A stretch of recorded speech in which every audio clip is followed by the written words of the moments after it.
Hey folks, Dave the Not So Evil Viking 13 here with a preview of the upcoming map Rupture from the Battlefield 1 They Shall Not Pass DLC.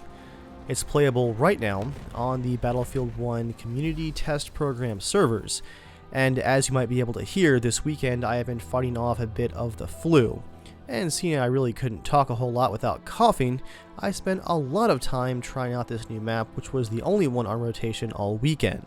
While not completely perfect, the map is of course not yet finished. The DLC won't be out for a few more weeks, and in this video I'd like to talk about why I'm actually super excited for this map, and why it reminds me a lot of classic Bad Company 2 maps.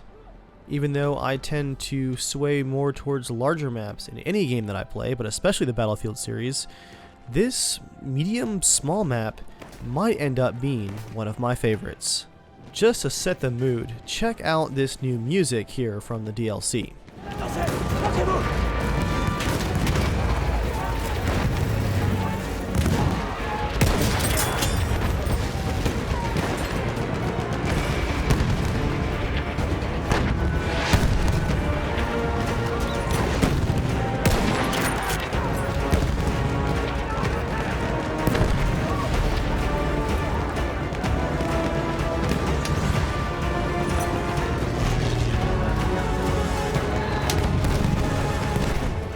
Intense, right?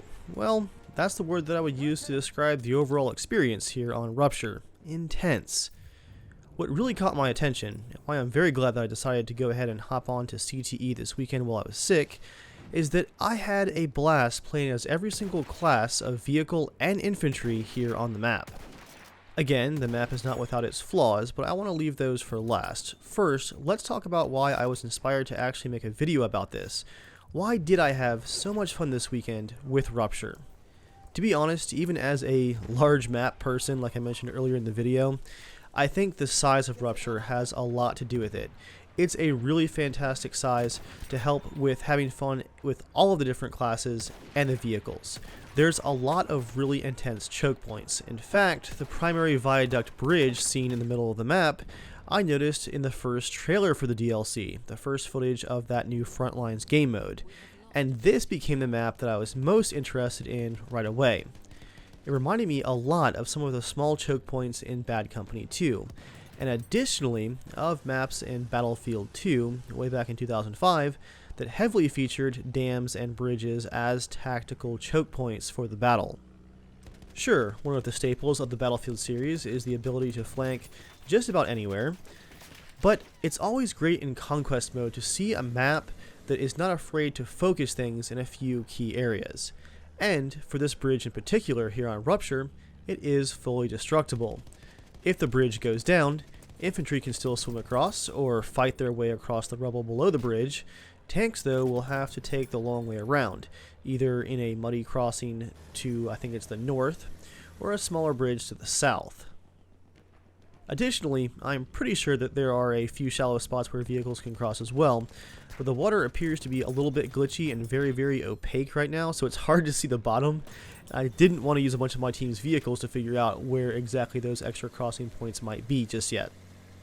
At the end of the day, the size of a map is not what makes it good. Making a map a big map and advertising it as a big map just because it is a large map does not make it very fun to play. And in fact, the Armored Kill DLC back in the Battlefield 3 era was one that I was really excited for because of the advertised large maps. But then the maps came out and a lot of them were not very good to play on. They didn't have a good flow to them. And here is what Rupture gets very right. The map makes fantastic use of the size that it does have. There's just the right balance of open areas, choke points, and flanking routes. And if you guys want more trenches, DICE has been listening. There are a lot of trenches. To be exact, 2 opposing trench work systems facing each other across the central river. The large amounts of trench works, as well as fallen trees and other cover outside of the trenches, allows infantry to be able to have a good time playing this map without being completely overwhelmed by vehicles constantly, even with the map's smaller size that in theory could let vehicles lock down every bit of open ground. I also love this map because it features basically every single vehicle in the game. There are 3 planes per side, which might be a little high for this map because the planes tend to be a little bit overpowering. And I say that as a pilot who has a ridiculous amount of hours flying in this game, but 3 planes might just be one too many. There's also, of course, tanks, and the Behemoth is one massive tank, which I'm sure you guys have all heard tons about in the lead up to this DLC launch in just a few weeks. This map also does a fantastic job at making sure that there is plenty of transportation for everyone. Once the battle is underway, you might not want to come out of those trenches, and if your team needs that emergency back cap, I noticed an extra amount, at least I thought, of jeeps and buggies and bikes, motorcycles, to get around on to get those back caps going. If the armor in Battlefield 1 is your thing, you'll be happy to know that the new tank is on this map, and if you want, your team can run nothing but that new tank. It seemed to me to be a little bit faster than our previous offerings. Despite its ungainly appearance, that new Saint Chamond tank is a force to be reckoned with. And I actually had a lot of fun playing as the gas attack variant of that tank, where your primary weapon is a burst flak explosive, and the secondary is, as you might imagine, a launchable gas grenade. If, like me, you enjoy the flying in Battlefield 1, you'll be happy to know that this map features one of the largest dogfighting skyboxes in the entire game. You can go insanely high in planes in this game, which lets you have some more involved dogfights besides just circling in your little bit of flying space above the map. You also get a pretty generous amount of space outside of the map's borders itself to fly in horizontally. This does mean that capable pilots who are paying attention can pretty easily avoid flat guns in the middle of the map because the central fighting area is so compact and crushed together. So if the pilots are giving your team too much trouble, you might want to get somebody spawning in that AA truck with the additional range to keep the planes off your back. Even with all the protective trenches, the map does have a lot of open areas, so if sniping is your thing, first of all play the objective, but second of all you'll be happy to know that there are plenty of great sight lines. The river crossing itself, all the way down it, is a great place to catch players crossing who are rather helpless. Besides the great use of space, and the bridges and map design that remind me a lot, again, of bits of Bad Company 2 and Battlefield 2, one thing that really stunned me about this map is how incredible it looks. And at this point, multiple Battlefield games into the Frostbite engine, I should not be surprised, but still guys, this map looks stunning. Even from the plane, high above the actual details of the map, the lighting and scope of the vistas that you're looking at are just incredible. You guys that have been on my channel for a while know that I am a full-time 3D artist, so this kind of thing is my jam, if you will. And I had way too much fun flying around in spectator mode, checking out all of the ridiculous levels of detail that DICE has added to this map. Everything from the gently waving fields of poppies, which not only look amazing up close, but as you zoom out, actually continue to animate at ridiculously far distances, giving the map a really vibrant, alive feeling.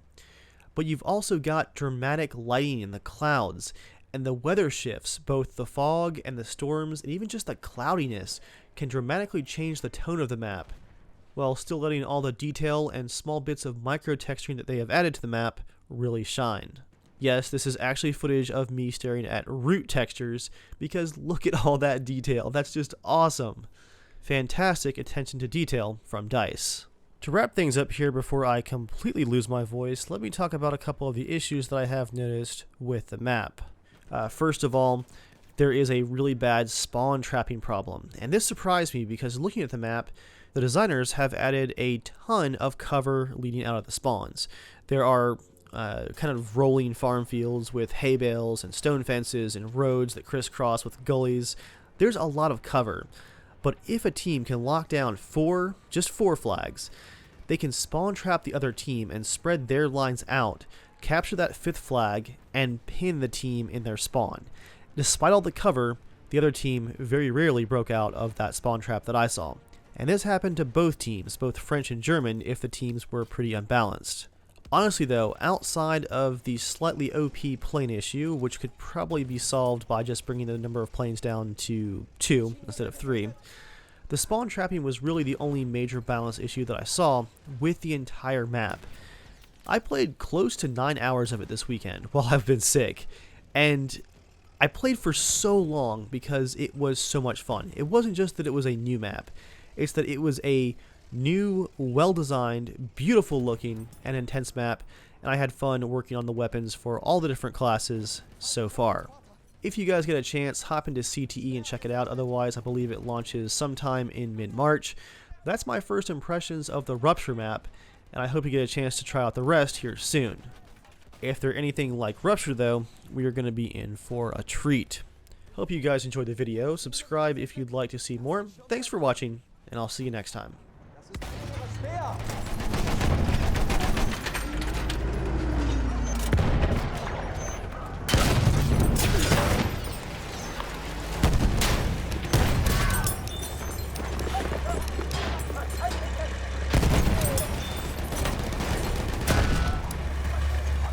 Sturmsoldat abgesichtet.